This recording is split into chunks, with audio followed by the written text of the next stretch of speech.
Good evening. Tonight's message I've entitled A New Standard. Tonight we pick back up in the book of Exodus. Our study will look at the laws specific to the Israelites, given by God for that period of time. Do these laws change? Society and civilizations change. God's laws are eternal. The principles behind them are eternal. And so when we look at God's law here, it's for a specific time and for specific people. Many of these laws set a new standard of morality. A new standard. You may look at the different cultures and civilizations of that day. The Israelites, with the law given by God, it set a new standard of morality. Societies of that day oppressed foreigners. They mistreated their slaves and exploited the poor. The Israelites' rules governing slavery, which we'll look at some tonight, the Israelites' rules governing slavery were enlightened for their time. I know what you may be thinking. Slavery enlightened? Other ancient societies treated slaves as things rather than persons. The Israelites were the first to honor them with formal rights, slave rights. By beginning with laws protecting the lowest on the social scale, God was teaching the value of every human being. We will take a look tonight at this new standard, this enlightenment of slavery that reinstated the value and position of a person rather than mere property, that protected the person, though a slave, with particular rights, securing the value of personhood. Slavery as an institution that degraded man to a thing has never died out. The laws given to the Israelites by God sought to protect against this notion, seeing a person as a thing. In some periods of history, slavery has flourished. Many civilizations have climbed to power and glory on the backs of slaves. In other times, slaves have dwindled in number and economic importance, but never has slavery disappeared. Not long ago, a group of us from the church went to go and see the movie Sound of Freedom. The movie highlighted and exposed the child sex trafficking ring, how children were kidnapped and bought and sold on the black market, and the fact that these heinous crimes go on should make us all weep and cry out to God. This kind of slavery that's happening all around the world.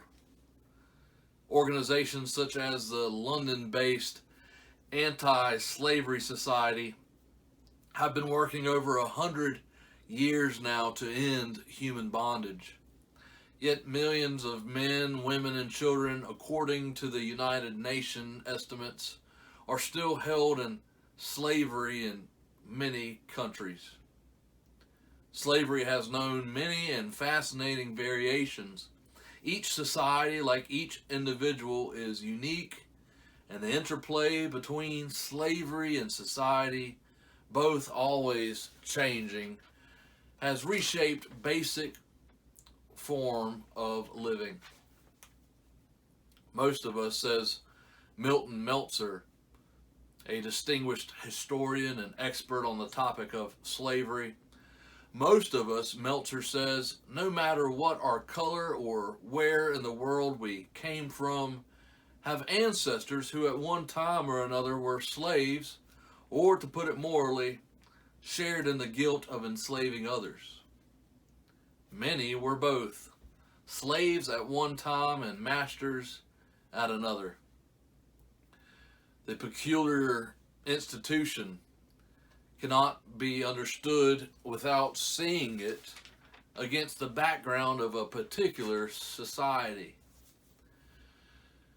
You know, it might come as a shock to many to learn that a number of historians consider slavery a step forward in the development of civilization. Yes, a step forward. You see, in early hunting societies, it was the practice to kill defeated enemies. Enslaving rather than killing a man is considered by some historians to be a step forward in the development of civilization.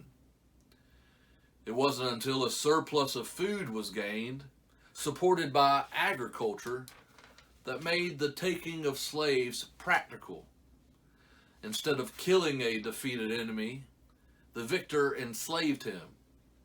Slaves could be used to care for the flocks or to labor in the fields. They added to the captor's wealth and comfort. Slaves provided food for him, and they spared him from doing the hard and unpleasant tasks himself. Eventually, agriculture advanced to the point where it was profitable to use slaves in great numbers on the land. So enslaving an enemy rather than killing him became a mean to harvest a man's labor. And the result was a new dimension added to society.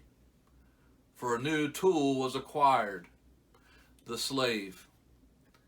As man became more civilized, still other sources of slavery developed. A needy man, for example. A needy man could borrow money against the pledge of his labor. If he failed to pay his debt, his enslavement redeemed the loan. For us as Christians, the topic is highly important. Even our Christian vernacular finds its understanding rooted in the institution of slavery and freedom. For instance, the word redemption. To be redeemed is to compensate for, atone for, or make amends.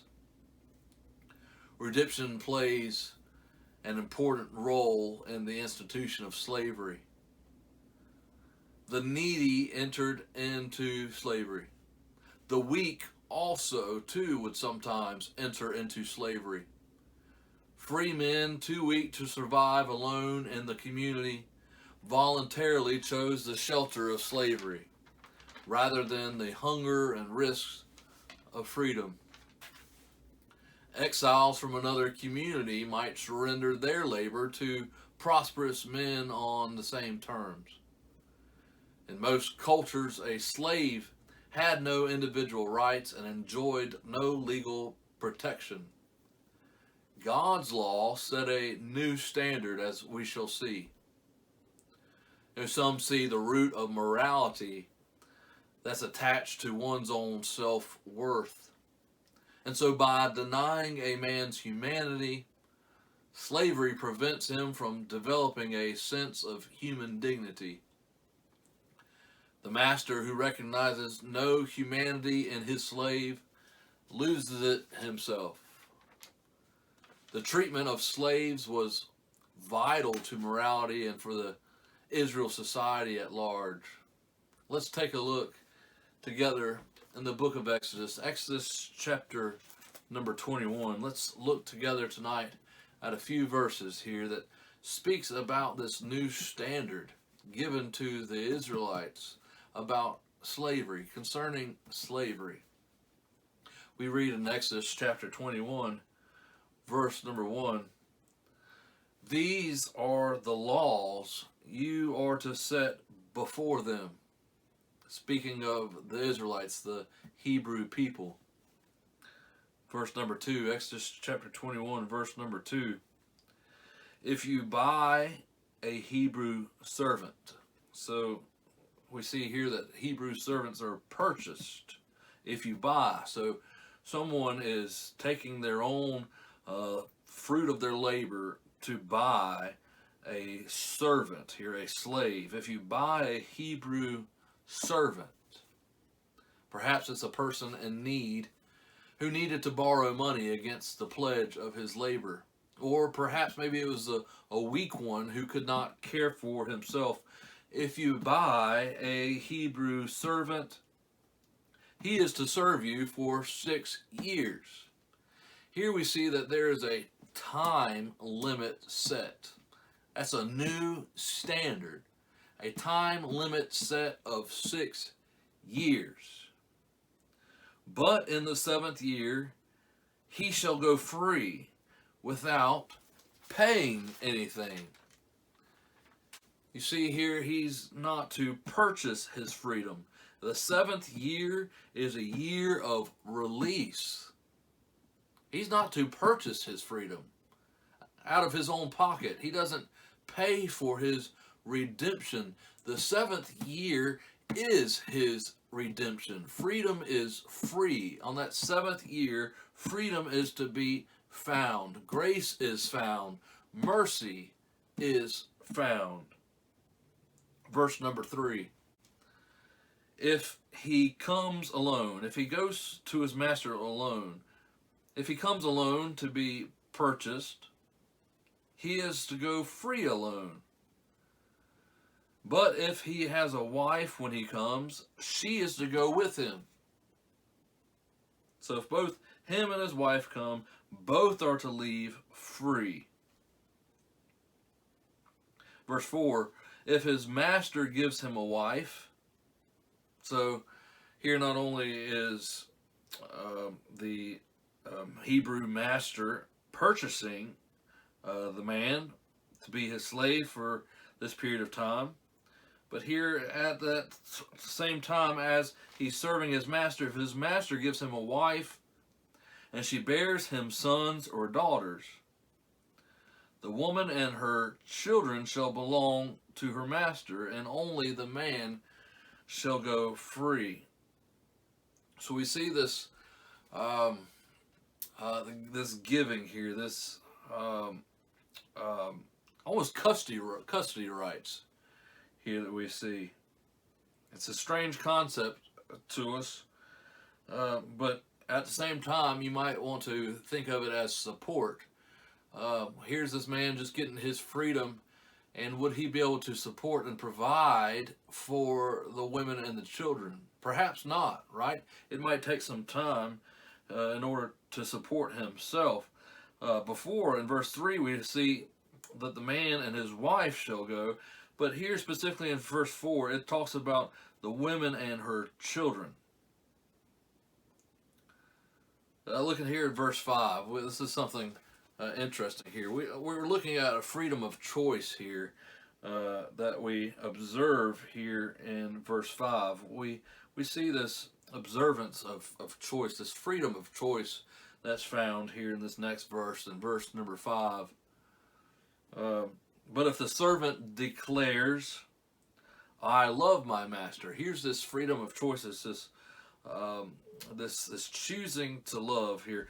But if the servant declares, I love my master and my wife and children, and do not want to go free.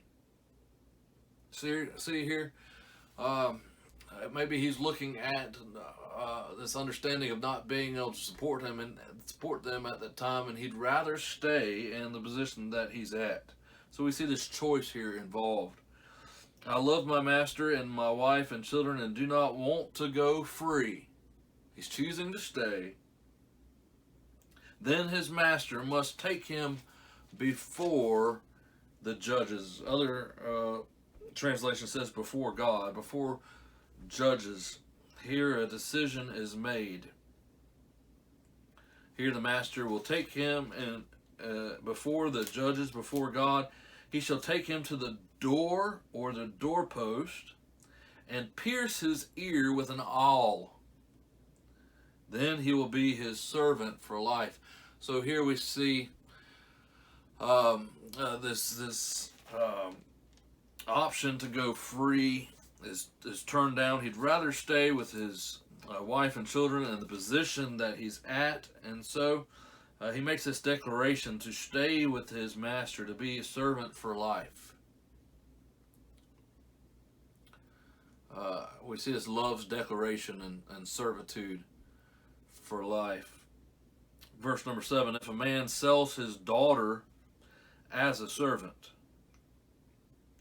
she is not to go free as male servants do. If she does not please the master who has selected her for himself, he must let her be redeemed. He has no right to sell her to foreigners. Here we see another new standard, that the individual here isn't to go to be sold off to foreigners because he has broken faith with her. If he selects her for his son, he must grant her the rights of a daughter. So we also see here that redemption and rights are seen in the law as a new standard. If he selects her for his son, he must grant her the rights of a daughter. If he marries another woman, he must not deprive the first one of her food, clothing, and marital rights. If he does not provide her with these three things, she is to go free without any payment of money. So we see that she must be cared for with food, with clothing, and with marital rights here. And if he doesn't provide her with those things, then she is to go free without any payment of money. Without any payment of money. So here we are looking at a new standard here. A new standard. When it's looking at other civilizations, other nations here with slavery, this was a thing of the times. And here we see that rights are established here. It's a new standard. It's a new standard. So when we're looking at some of these laws, it's good to look at it in that light.